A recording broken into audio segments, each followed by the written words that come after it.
Finally, after a long day, it's time to chill. A new vlog by Kate. Hehehe, let's check this out. Play.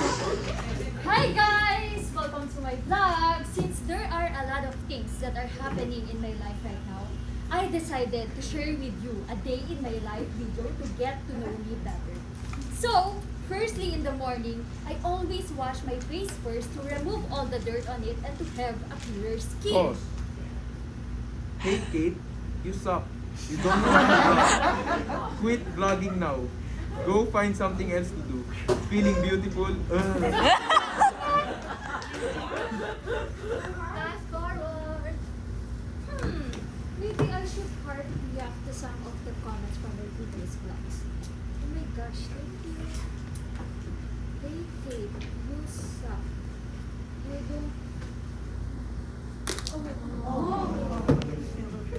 As said by Queen Taylor Swift herself, the hate is gonna hate. But today, we're going to show you how to deal with it and shake those negative feelings off. Social media is like an entire ocean filled with so much gaps and variety. One could either swim with the waves and use them to one's advantage or drown in other people's negativity. As much as social media connects people from all over the world, given that it's a significant source of communication, its perks are also paired with problems such as bashing. Good morning, Miss Ivory. Ladies and gentlemen, I am Mission Marquez, your moderator for today's panel discussion, and I would like to welcome you all to Youth Talks. Before this presentation begins, allow me to introduce the panelists. First, we have Kevin Mariposa, a civil engineering student at UP Diliman. Miss Kate Reboreto, a YouTuber who has currently 2.5 million subscribers and a BS Psychology graduate in De La Salle University. Next, we have Dr. Wade Fernandez, a psychologist for 10 years, who is a developmental psychology graduate from Miriam College. Next, we have Attorney Patricia Limliman, a Bachelor of Law graduate at Ateneo de Manila University, and got a score of 96.7% and a top notcher on the bar exam. Lastly, we have Ms. Shereen Maduka, a third-year dentistry student at Central Escolar. Without further ado, we will now discuss our topic, which is how to handle social media bashing. Let's first hear it from an influencer whose life mainly revolves around social media. Miss Kate, as an influencer, what are the situations you have experienced regarding bashing, and which one is the worst? I have been an influencer for about 5 years now, and I enjoy sharing my life and interests with the media, but I've been bashed. In my first years, comments motivated me, but when my channel grew, I encountered mean, harsh comments. Even the least possible recognizable thing I'm doing, they noticed it. And the worst thing is that I'm just doing the things I enjoy, but they badly judge all of those like they include me. And the worst experience, it would be when I receive a comment saying that I do not deserve all my accomplishments and where I am right now. Even though I knew he couldn't reach my place because he sent me death threats, it still planted a fear in me. Now that you mention it, among these experiences, what are the effects it causes you? I was anxious and I couldn't function well. I doubted myself for who I am and all my success. There were also times I just wanted to escape and disappear. But, yeah, I also developed trust issues and went through many breakdowns, overthinking the worst that could happen if ever I continued doing the thing I love, which is love. Now that we have heard how it affected the victim, let us now move on to the reason behind the attitudes of the basher, while Dr. Fernandez will explain the root causes. Speaking for myself and my fellow bashers, we post hurtful comments online because it distracts us from our life which we are not happy with. It makes us feel so much bigger and stronger. Building on that, low self-esteem is often characterized with shyness. It's also directly correlated with bashing, meaning people with low self-esteem are more likely to bash others. Like what I said, we need to feel strong, gain status, and we want to let our peers think we are cool. I myself experienced being mistreated and being overstepped by others, which is why my heart is full of anger, hatred, and revenge. What can I do? Spreading hostile comments is my only way to cope. We also bash online because we are bored. We want to do something fun. And for us, bashing is fun. It became our hobby. Some research suggests that bashing is driven by demand for control and dominance by people who think it will get them peer acceptance. Past events make many bashers furious, disappointed, or emotionally upset. Although they mean no harm, they may have serious emotional and behavioral effects on the victim. Boredom is also a factor, as research reveals that thrill seekers typically bully others to avoid boredom, and that this personality trait was often a good predictor of bullying. One way to safeguard against bashing is by surrounding yourself with good company. People with at least one friend are less likely to be bullied and more likely to be able to cope with the effects of bullying and by extension bashing. Thank you. In line with the psychological points raised, how did the influencer's friend help the victim? Yes, Michelle. Being a friend of an influencer who is connected to literally thousands of people, I can see personally how my friend is affected by social media bashing. So, as a friend, I helped her cope with the stress and anxiety she experienced by being there for her. I would often go to her to encourage her, to cheer her up, and tell her that those people online don't know who she indeed was and how hard she worked to get to where she is right. With all that said, as an influencer who has no choice but to deal with bashing one way or another, Miss Kate, how do you do it? As an influencer, I am trying to avoid reading the comment section and focus more on my supporters than bashers. Since bashers, they don't really contribute to my sanity. I've been working in this field for quite a while, so I don't take their harsh comments personally. And I enjoy my work. So I always remind myself that the most important part is that I am the only person who knows the truth. Now, moving on to Dr. Wade Fernandez, what are some ways that we can do to prevent social media bashing? Developing young people's character will keep them from bashing others and to not be affected when they are bashed themselves. With this, their mental health will be protected as they avoid suicidal thoughts, low self-esteem, and other issues like that. This is through AFS, anti-bullying programs, familiarize adults, and a system of reporting. Parents and teachers can properly monitor their children and prevent bashing, as bashing is most common with adolescents. With anonymity, people may come forward without fear of retribution by the basher. Speaking of the truth, coming from a public server, what are existing laws upholding one's right in the world of social media?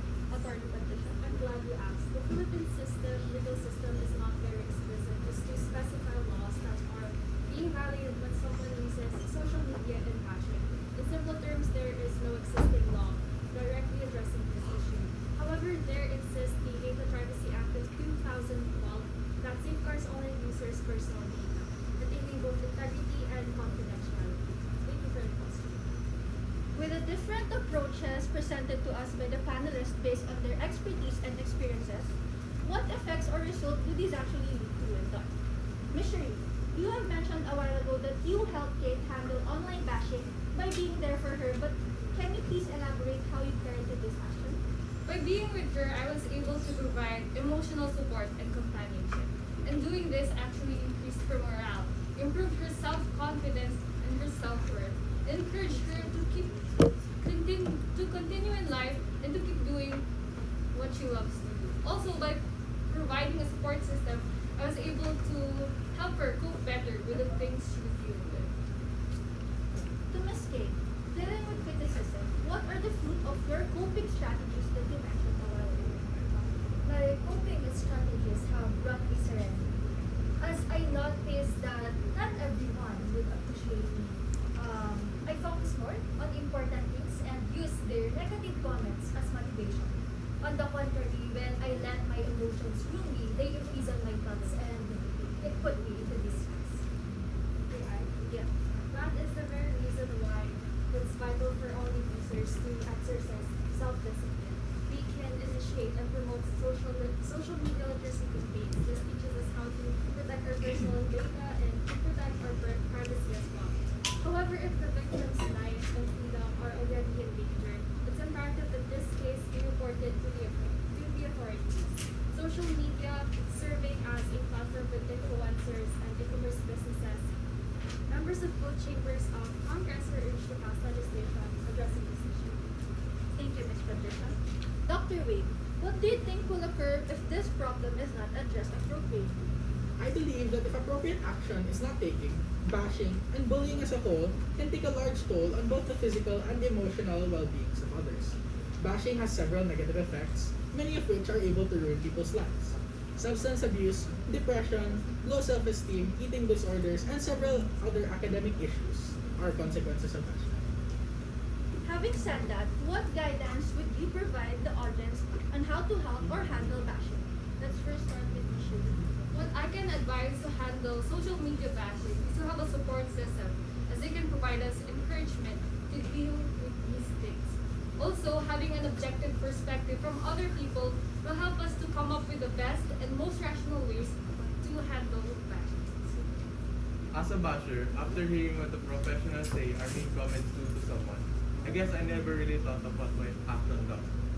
Now I realize that instead of writing mean comments online, I will just write my thoughts on a piece of paper. That way, I get to express my thoughts, and at the same time, I will not hurt anybody's feelings. Being an influencer, I would encourage victims of bashing to be the bigger person. I know that it is easier said than done, but let's just try to understand where bashers are coming from and view them as constructive critics who could at least help us to improve on the areas we are doing at.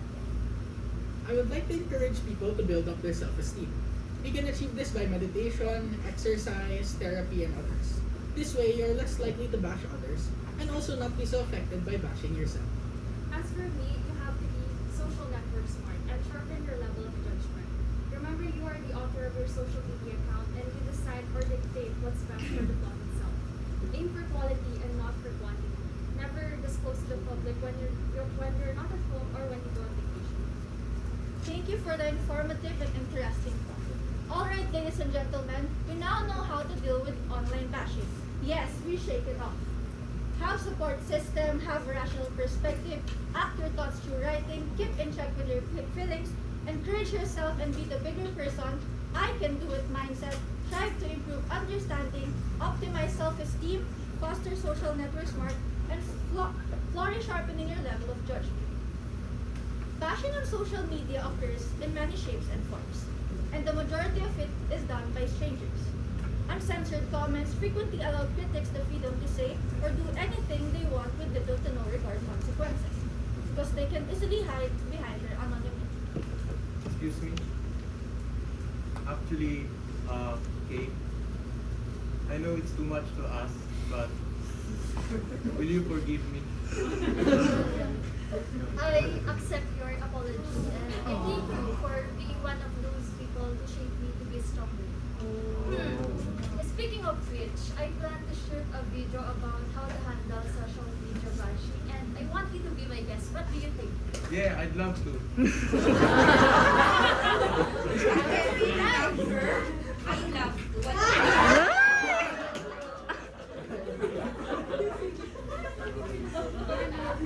To each and every one of you, thank you.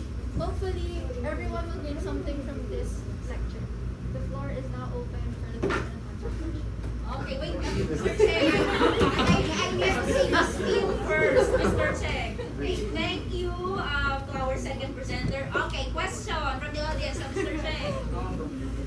So I've noticed in your group that you usually view bashing as a negative thing, and like the influencer as like the innocent person. So my question here that I want to posit is, if the influencer is exposed to be like a groomer or someone bad, is bashing justifiable in this case? If yes, what is the limit? If no, why can you not talk bad about it? That's a good question. Yeah. Okay, go. Anyone can answer. I'm hoping Mr. Kevin Mariposa can answer my question. What if it's the other way around? Is that what you are Yeah, it's the other way trying to around. say? Like, What? okay, I'll simplify. If the influencer is like a bad person, like a guru, Correct. or something, is bashing still not justifiable? Like, can you not bash them? Or like, what's the limit? Yeah, that makes sense. I guess you should tell them nicely, not in a harsh way, like you're saying they don't deserve the things that they have, like that. But what if like the things they have, like they stole it from people, like scammers, like cryptocurrency, like they stole it from people. That is Good question. That can be the police. Go,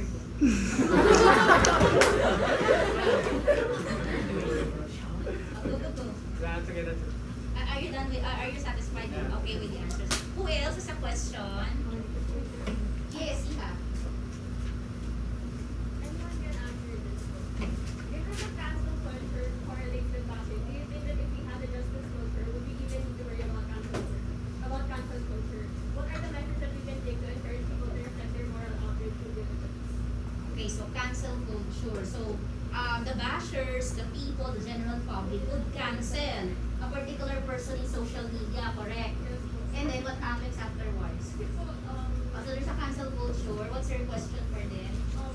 Because you have plenty of questions. What's this one question? Main question.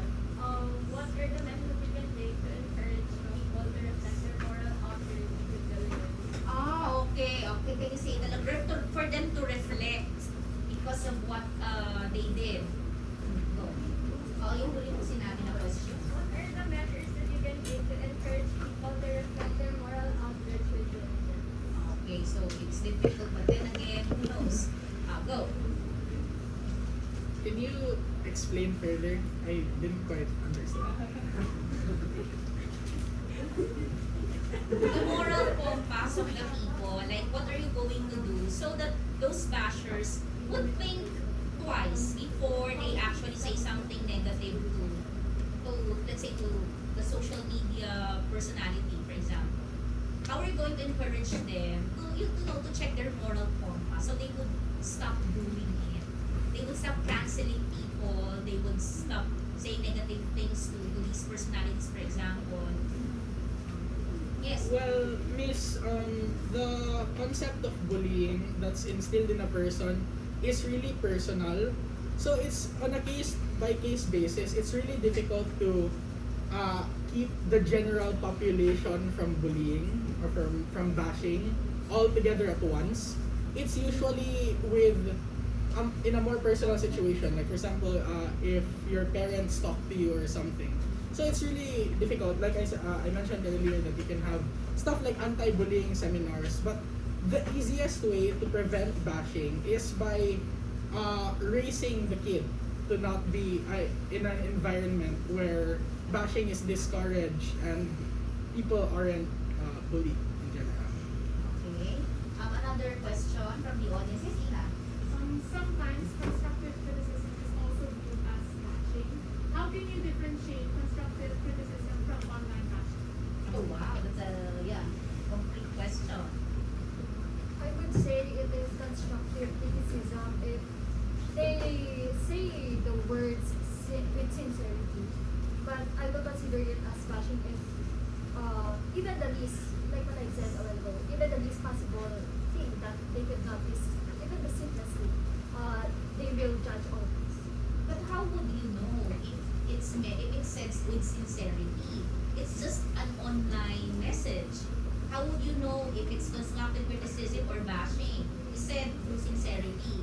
How would you detect? How would you know? If it is constructive criticism, if they associate it with words that can help you improve and will help you to reflect on the things that you're not.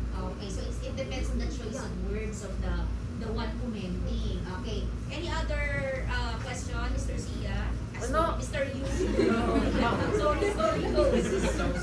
Okay, what are feasible ways one can do to alleviate online bashing when the person instigating said comments is hiding behind anonymity, especially if the comment violates government laws such as a hate crime?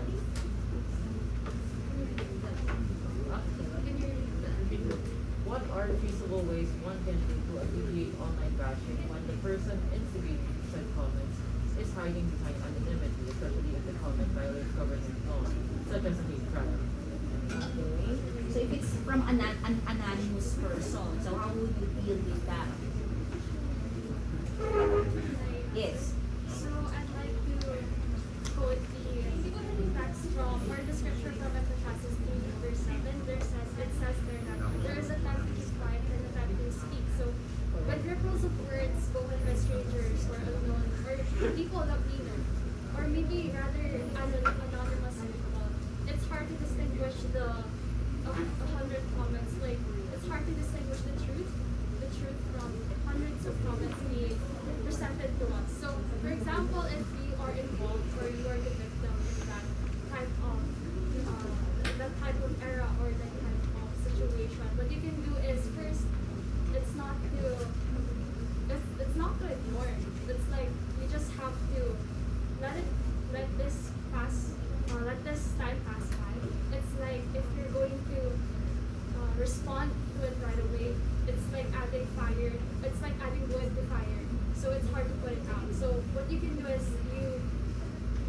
this kind of era, you're not going to speak for now. But when this time ends, then you can present yourself, defend yourself in a way that everything, the sea is covering. All right, thank you. Last one question. Oh, Arian. There are influencers who do something wrong, but then they don't listen to constructive criticism because they will just label them as bashers. So if it really goes into that extent, are you pro to keeping it on moderation, or we are going to being harsh on it? What do you mean? Moderation, like, are they going to comment to the Like bashing? polite. No. Because that's already the question of Mr. Cheng a while ago. But then No. again, it's like how they would handle. I'm asking po if they wanted to be harsher, they could Harsh. go harsh, or they can just go moderate. When responding to the bashers. Yeah. Okay. Oh, no. When, for example, a social media personality is doing bad things, but then there are comments who try to call them out constructively, but then they don't listen to it because they think it's just the bashers. But indeed, they're just doing something wrong. So if it comes to the extent where the social media creator doesn't listen to constructive criticism, is it okay to go harsh, or we should just keep on? To go harsh, meaning the personality would be harsh to the one who had given the No, comments, the the comments bashers. should go Harsh, so to that the they social- would be, let's say, you would be getting their attention. Yeah. That's why you have to give harsher comments. Yes. Just so they would not ignore Yes. the one giving the constructive criticism. So, in other words, how will you handle people who are giving constructive criticism when sometimes it's disguised as a bashing also? Would you respond? Would you not respond? What do you do?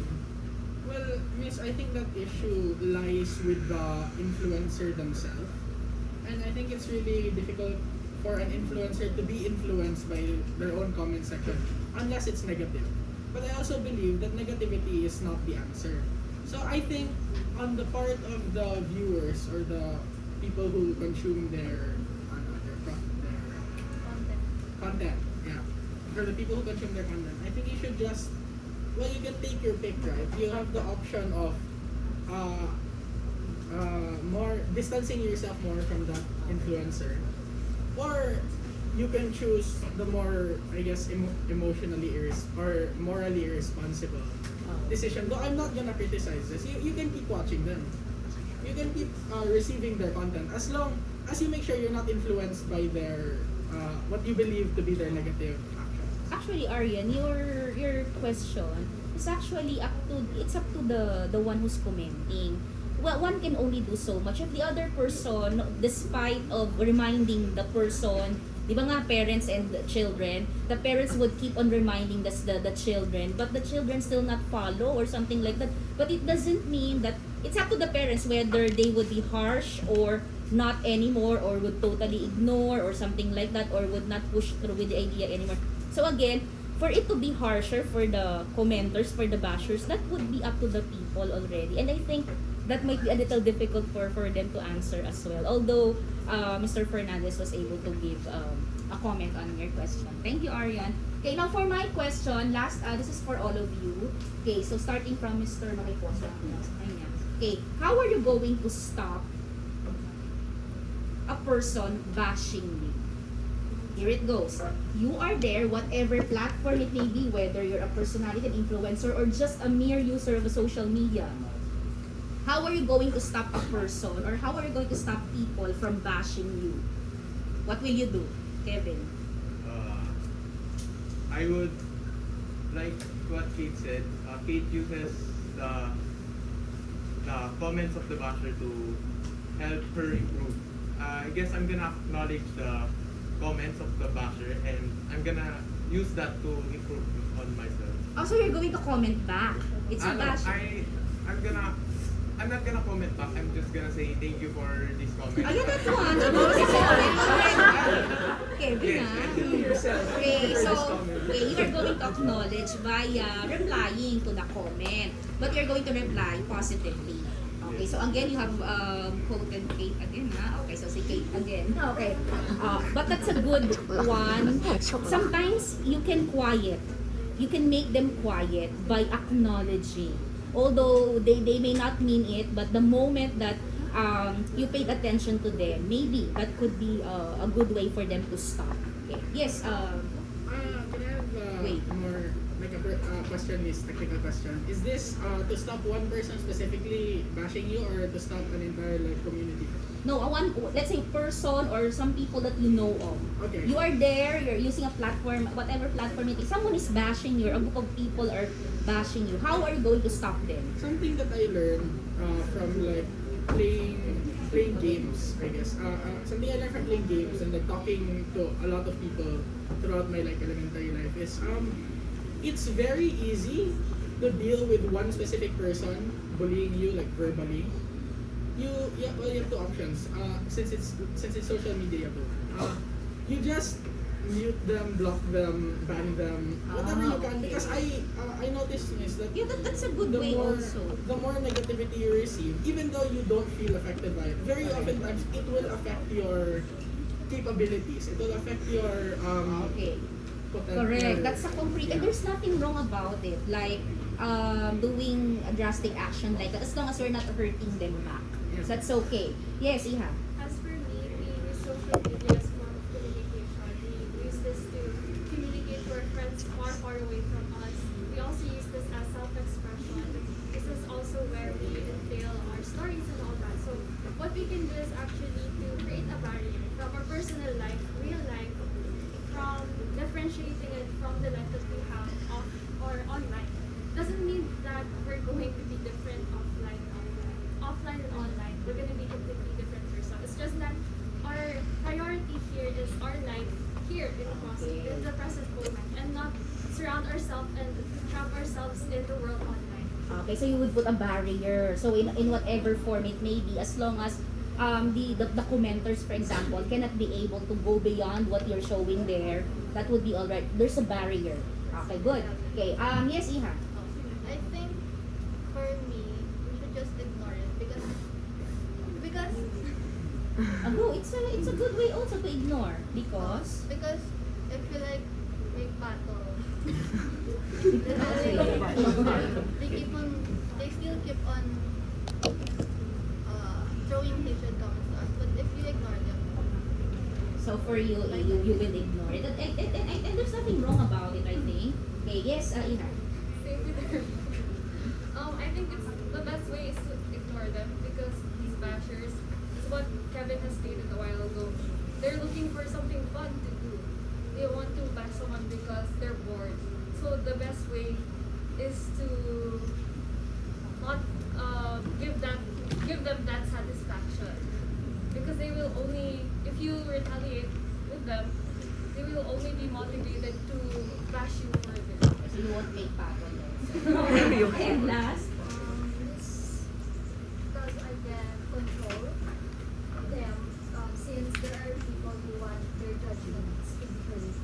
I will rather stop how it affects me by how the bashing affects me by I will not let their words touch me personally since I know that they don't really know me personally. so you will ignore it But also. if ever I will respond, that's when my family are involved or people around me. But I will surely choose right words. Okay, so you will not totally ignore, but then again, you would carefully choose your words. Okay, so before we have our group photo, I'd like to give you the comments. So first, you have a very nice PowerPoint presentation. A while ago, I thought that's automatically moving because no one is there, but it's moving. Si Gerald pala is seated on the floor. Akala ko automatic. Sabi ko lang nagpipindot, pero buti nagagawa yung pala nasa floor ka. So, but then again, you have a very nice PowerPoint presentation. Questions are clearly posted there, which made us very much interested in the topic because we know clearly what's going on. Okay, what are the answers, what are the things that you are telling us. And then the dramatization is good. I like it when, while Kevin was watching it, Kate is actually acting it out, what is Kevin was watching. So, parang pinapakita niya, ito yung pinapanood niya. So that's very good. And it's nice also that at the end of your presentation, there's forgiveness that's emphasized in there. And then there's humility because the basher asked for forgiveness, for, there's humility. There's the value integration in there. Okay, then you were able to summarize in your PowerPoint presentation all the things. They are in general like support system, what else? Think positively, something like that. The support system and all, narami yun.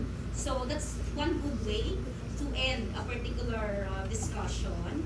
Okay, you have good prompts also, and it's nice that I was able to clearly see your name tags there, and because you have put them in laptop. So kailangan pala may laptop na dalawa na to, no? Okay, because in my other section, dyan nila dinikit naman, pero malalaki din, pero hindi. Oo nga naman, pwedeng laptop dahil that's practical. Okay, and then, very informative. Plus, you were able to parang discuss in more than academically. You've talked about like how to handle people, how to understand people who have hurt us. So it's not only bashing, but generally speaking, like for example, because the person has he lacks self-esteem. What else? It's because due to traumatic events while growing up. So this is very informative in such a way that it's something psychological. It's something that instead of fighting back, it's something that would lead us to understand people better. So with that, thank you and congratulations to our